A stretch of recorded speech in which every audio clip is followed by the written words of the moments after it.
the heart and soul behind every business. Stories. Welcome to Business Story of the Week, hosted by me, Joshua Laurie. From setbacks to comebacks, from tragedies to triumphs, we inspire entrepreneurs through conversations that matter. Witness the magic that turns dreams into reality. Whether it's your career, business, or life, your success is always one story away. This is Business Story of the Week. Hello, this is Randy Soma, and welcome to Business Story of the Week. Fantastic. And that is the man himself, Randy Soma. He's our guest for today. And of course, I am Joshua, your host. Randy, why do we trust leaders who seem to know, why is it easy to trust leaders who are know-it-alls, but really they know so little? Well, you just hit the word. You hit the word, and the word is trust. Joshua, you're supposed to trust leaders, legitimate leaders. Legitimate leaders are individuals that work very, very hard to earn the most important thing. And it's not how much money, it's not what kind of cars, it's not how big the house. The most important thing a leader needs to work to earn is the trust of their employees, trust of their customers, trust of their shareholders. And that means walk the talk, In not the just talk. talk the talk, walk the talk. That's it. Walking the talk. And of course, to all our audience and listeners out there, Randy Soma is going to be our guest for today. He's going to help us unravel how to walk the talk, really, and what leadership truly is about. Randy Soma has over 45 years of leadership experience, including as president of Johnson Controls Global Automotive Operations. He has served in various corporate boards and co-founded the Integrity First Scholarship at Robert Morris University. Randy is the author of two books, critiquing corporate leadership. One of those books is called Leadership, and the other is called Why Do We Call Them Leaders? Randy, these are very fascinating book titles, of course, and truly your 75 scholarships has been presented by the with the first Integrity First Scholarship, by the way, and you've had quite the career surrounding you. Randy, thank you again for coming on to the show. What does it take to be a leader? Well, it takes an individual that is the most important thing. First of all, there's a reason why legitimate leaders get paid the big bucks. And the Mm, reason why they get paid the big bucks is very often they were going to be faced with needing to make decisions where they have one or two choices. Either decisions that are aligned with their duties or pick the choice that's aligned with their self interest. And the leaders that are legitimate never, ever pick their self interest over the decision aligned with their duties and obligations. fascinating. Both of the books that you mentioned, I got to see firsthand and far too often have experienced leaders that routinely, given the option, pick what is best for them versus what their duties and obligations are. Wow. I mean, that is quite the crossroads all the time. It's always like putting myself first, or putting my team first. Randy, I want to go back a little bit into the past and rein this back a little bit into your origin stories. I want to know what the young Randy was like. What was a young Randy Soma like? Was he always a natural born leader? What did he think about leadership when he was just starting out? What would the young Randy say to the Randy of today? Well, first of all, I was just a kid raised in a 900 square foot house in Pittsburgh, Pennsylvania. My parents were high school dropouts. They were a waiter and a waitress in a restaurant. So I wasn't born with a silver spoon in my mouth. And I made my way through college, had to work my way through there. And that, by the way, having to do that helped me build character, the character that eventually would help me because I had to learn how to balance a schedule where I wanted to work on my studies, but I had to work in various jobs to be able to afford the tuition and the books to go to school. So that helped me in a way in terms of being grounded. And then I graduated from Robert Morris University in Pittsburgh, and then off we went. I was asked many times over the years if it was my goal as a young person in college to be a president and a corporate officer for a Fortune 100 company. And I kind of laughed. I said, I was a 2.7 GPA student who just worked really hard. And they said, well, what were your goals? And I said, well, my goal was this. I got a job out of college, and my goal was I understood what my job roles and responsibilities were. I understand what was going to satisfy my management and my team members and what performance would be required to do that.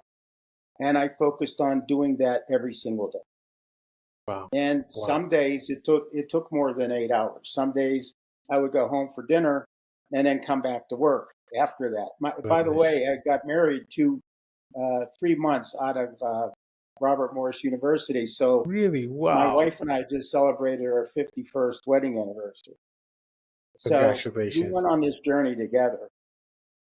But I just told people, I said, look, I understood what my role and responsibilities were to my family, to my teammates, and to my management. And I worked diligently to fulfill that. And then one day they would tap me on the shoulder and say, okay, now go do this. And I did it again. They said, okay, now to go do this.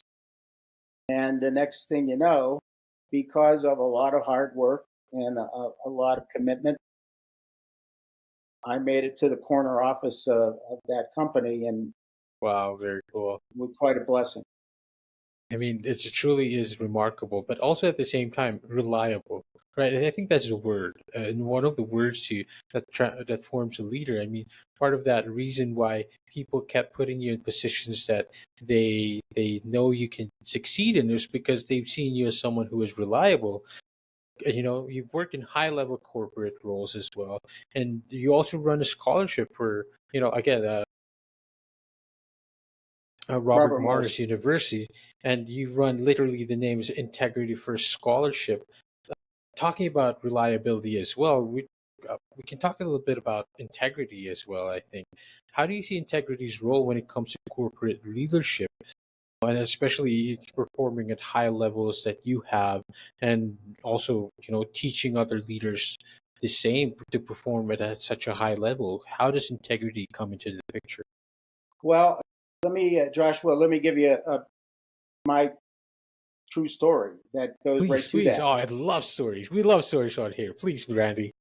When I was promoted to take over Johnson Controls North American operations before I was assigned worldwide responsibilities, me and my team were challenged by our leadership to stretch our goals for particularly the financial objectives. And they asked us to reach higher than we had been reaching, even though we had been successful. And the team and I got together and went off site. And long story short, we said, okay, we can hit these new goals, and they are higher and they're more stretched. But then we looked at our core values, the corporate core values. And I'm going to say right here that any organization that doesn't have core values needs to write core values. And if you have your core values, make them more than just words on a piece of paper or on a website. Walk the talk. So me and my team, when we decided we could hit the goals, the second decision we made, and I'll never understand how we did this because it was so counter intuitive. But Counterintuitive. we started not by saying, okay, so what do we need to do to hit these new goals? We said, what won't we do to hit these goals? Interesting. Cool. Because there was one route to take to hit those new goals, and that would be to violate every single one of our core values, starting with integrity. Starting with integrity. I don't know about you, but if you look at any organization that has core values, it's hard to find one that doesn't have integrity as one of those.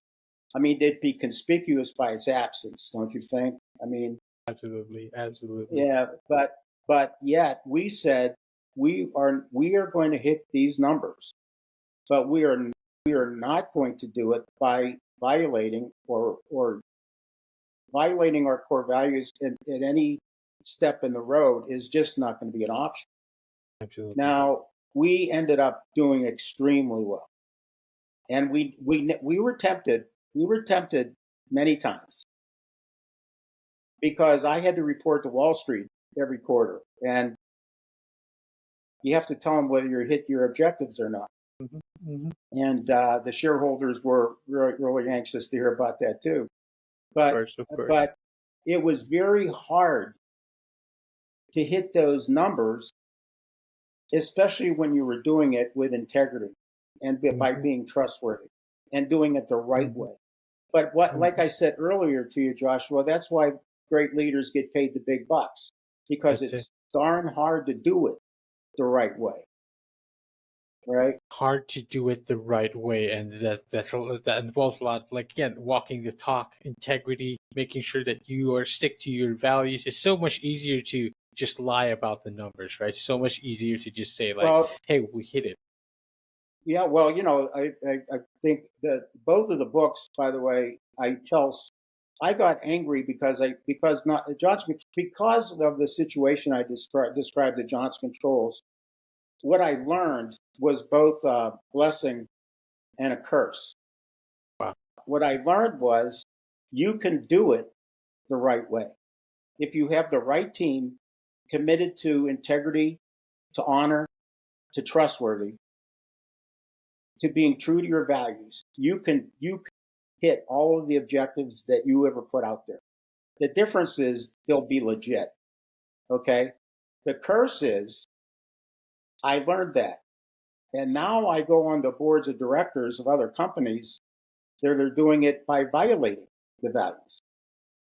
And I Interesting. tell some of those stories in both of my books where I'm sitting there thinking, wait a minute. I mean, I'm not saying have integrity and go broke. I'm saying you can have integrity and still hit all of your objectives, but you have Absolutely. to walk the talk when it comes to your value system, I mean, with that's truly integrity it. being the most important. I feel like it's truly. I agree. It's integrity because it trickles down, right? If you can't perform from a space of integrity, from a context of integrity, people are going to see that. People are going to feel that. Your team, they're going to see that. They're not going to be telling you the real numbers. They're going to be cheating their way through their numbers, through their criterias, and everything just falls apart. You don't want the team that lies through their numbers, through their teeth, and it's just not quite. It's not just a well-performing team. I think that's the fastest way to go broke. You mentioned this many times, Randy. You talk about walking the talk, right? And more than just walking the talk, it's also like, again, what are your values and how do you stick with them? Question is, and since we mentioned this a lot, and I think it's core to your message, very central to your message, how do you truly walk the talk? How do you find that grit to constantly go back to your values, make sure you live it, make sure you walk the talk? What does it truly take to walk the talk as a leader? Well, very first of all, when you do your whether you do your annual operating plan or forecast, that's the what. Okay, that's what are we going to do next year in terms of revenue, in terms of EBITDA, in terms of what other objectives you're going to set. That's the what. Integrity isn't located in the what. Integrity is located in the how. How are you going to do that? The what is the numbers and it's the objectives, and integrity is where the how you do the what is where the integrity and the honesty and legitimacy is located. And that's when you do it on a in a big on a, when you're doing your big planning, that you bake into that these are our objectives, but we're only going to do them, and it's part of your operating plan, and it's not assumed, you state it. Here's our core values, and we're going to do it by honoring the core values and not by neglecting them. But then after that, Joshua, there are hundreds of decisions that you come upon in your daily and weekly and monthly operating of an organization where you are going to have an option. Right. You can either make the decision that's aligned with your duties and obligations, or you also have the option of making a decision that is aligned with your self interest. And many, many times they're not the same route.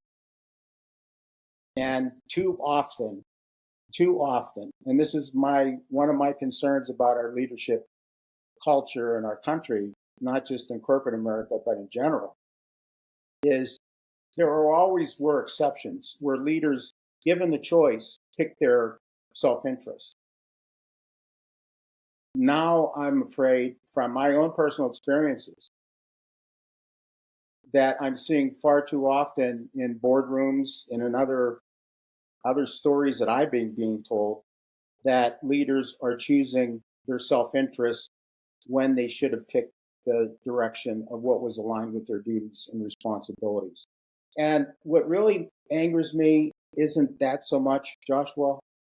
What angers me is there's victims of those decisions. That's why I Hmm. said in the title of the second book is, why do we call them leaders? Exactly. Why do we call them You leaders? know, I said, I mean, if a person picks their self-interest over their duties and obligations in making a decision, Hmm. there are victims of that. And you know who the Right. victims usually are? The The people that people work for under that company. precisely the people The under people them, that the work for team that that's company. under them. It's a travesty. It's a tragedy. It's an embarrassment. It is. And, you know, I've had many times people have asked me, as I've had these conversations far too often. I mean, I do because I hope it helps in some way, shape, or form. I hope the books help. But like you see in the subtitle of the second book, no integrity, no honor, no shame. When people say to me, well, how can these leaders, and oh, by the way, why do we call them leaders? Why don't we reserve that word for people that are legitimate leaders? But too often they pick their own self interest, and there's victims as a result of that. How do they sleep at night? And I said, well, in addition to having no integrity, they also have no shame. Of course, And how so else do you be able to they do? get very rich and they sleep like babies. Hmm. Hmm. No shame, no integrity, and that is the leaders that are shaping our future, which is it's terrifying as well, and it is shaping corporate America, shaping the leadership of the nation as well. Randy, it's a travesty, like we said, it's a tragedy that there's are so much more leaders that aren't walking the talk than there are leaders, that are working in the space of integrity, working the space of putting others before themselves. Randy, how do we even begin to reshape this future, so to speak? Of course, it starts with us, right? It starts with the leadership in all of us. It starts with the leadership, and before that trickles down into the leadership in our careers. Randy, where do we even begin? Well, boy, I'll tell you what, Joshua, you know, I have talked to dozens, maybe hundreds of people about this. I won't even, we probably don't have the time. And so many of them. After I wrote the first book, through LinkedIn, I heard from dozens of young professionals. And I continue to hear through the second book. And they're all saying pretty much the same thing, even though they're in different industries in different parts of the country. But they're all pretty much saying the same thing. I'm stuck in an organization where, you know, they say, look, I have my own personal values as a human. I want to have integrity. I want to have honor. I want to be trustworthy. I want to have self-esteem. But if I hold on to those values, if I hold on to that value system, I won't do what my company's asking me to do, and I'll probably lose my job. Now, if I do what my company's asking me to do, and maybe even get a promotion, step one is I have to sell out on me. I have to sell out on myself. And they're stuck in that place. So to answer your question, it is such a what I worry about is where are the consequences for this? Because in my own personal experience, it looks to me like there's what used to be the exceptions are gradually becoming the norm. And in my own, again, that's my own personal experience. And so what I have told many people, I said, look, I can't flip a switch. I can't click my heels. I wish I could. We we all deserve better than where we're going. And there's two because there's the other thing that's wiping out of the dictionary, Joshua, that is enabling this is consequences. That word is also disappearing along with the word integrity. These boards that I sat on, when I disagreement made with the head of the company because they were going to make decisions that violated their values, I was the only one. And I'm looking around the table wondering, why am I the only one? Wow, And, that's, oh my gosh. and so my point is, if there's no consequences for the misbehavior, why would the misbehavior stop? That's true. That is true. Especially if the person misbehaving doesn't have integrity and honor. I feel like, So I've tried to stand up, and there were two boards that basically I was relieved from my duties. wow, One, they goodness, demoted me. They wanted me to stay on the board, but they demoted me to a senior advisor, but non-voting. They took the voting away from me. gosh, God, But I experienced all of this only by trying to repeat what we did at Johnson Controls, and that is doing it the right way. It can be done if you're committed to that, which is what you're Mhm. supposed to be doing. But we're off on some other tangent now, and without consequences deterring it, I'm really worried what will answer to answer your question, get the course reversed and get it reset. And I did say to a number of students that I've spoken to more recently, I said, I wish I had a better answer. The books are two ways that I'm trying to use to fight back. But the other thing, there was a quote that I heard. I think it's anonymous, but it applies to this, and it goes like this: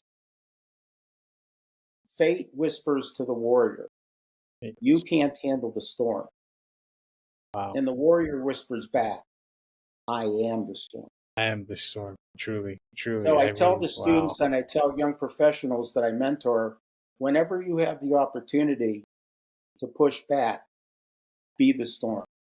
That's it. That's it. I love that. What a way to bring that kind of a self leadership into this, because if the world, everyone else isn't trying to, living with integrity, it seems like, there's no true leaders out there. I love that. I love the encouragement, like, hey, be the storm, always try to fight back, because, you know like you said, it takes a lot of grit for you to, stand up and to commit. That's a word that stood out to me, commitment, because 51 years of marriage, Randy, that takes commitment as well. That takes a lot of self leadership as well, and I think that is really what we need in the world today, Randy. I love that there are voices like you who are pointing out the flaws of the corporate leaders that we have today, and really just reminding everyone what it takes to be a leader and what should we be, putting ourselves into the situations to be a true leader in the world today. Randy, of course, we'd love to learn more. Where can we learn more about you? We'd love to connect with you. What's your website? And of course, where can we find your books? Well, first of all, I have no website. I've never gotten that far down the road with this stuff. I've Where I've spent most of my time is, and a great bit of it is mentoring young professionals along these lines, and even students at different couple different universities. So I'm wide open to mentoring young people on basically how to be successful in life. I always say to them, like, what you are is probably part of what you're going to use to define success, right? Your Yes, of title, course. your standard of living, but who you are, the person you are, maybe you That's it. want that to be included in there. So I have no website. I just personally connect with people and help them out best I can. In terms of the book, both books are on Amazon. They're in hardcover, paperback, and in Kindle, and both are right there on Amazon. And I believe LinkedIn is where we got connected. And of course, I invite an audience listeners to make sure to connect with Randy. Everything that he talks about in leadership resonates with you. Make sure to go find him. Make sure to go connect, and make sure to grab a copy of his book. Randy, thank you so much for coming on the show. It's truly been an honor, and what a topic to talk about. Very, very important. Well, and then here's the copy of the book, and you There see the you white go. X. You see the white X over leaders. If they have no honor and integrity, they're No not a shame. leader. They Absolutely. just No have shame. all No they have honor. is and no shame. They are not a leader. As I say in the book, the better word for them is a fraud. They're Fraud. frauds. Truly. So be So, more of a leader, less of a fraud today. and measure your success as much on who you are as what you are and what you have. That's it. Who you are, more than what you are and what you have.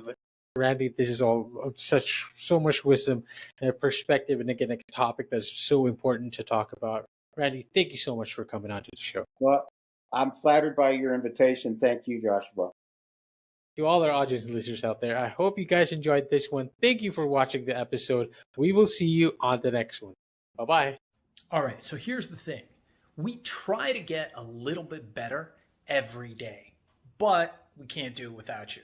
So if you like the video, make sure to like and subscribe below. And if you have any comments, just leave them in the space under.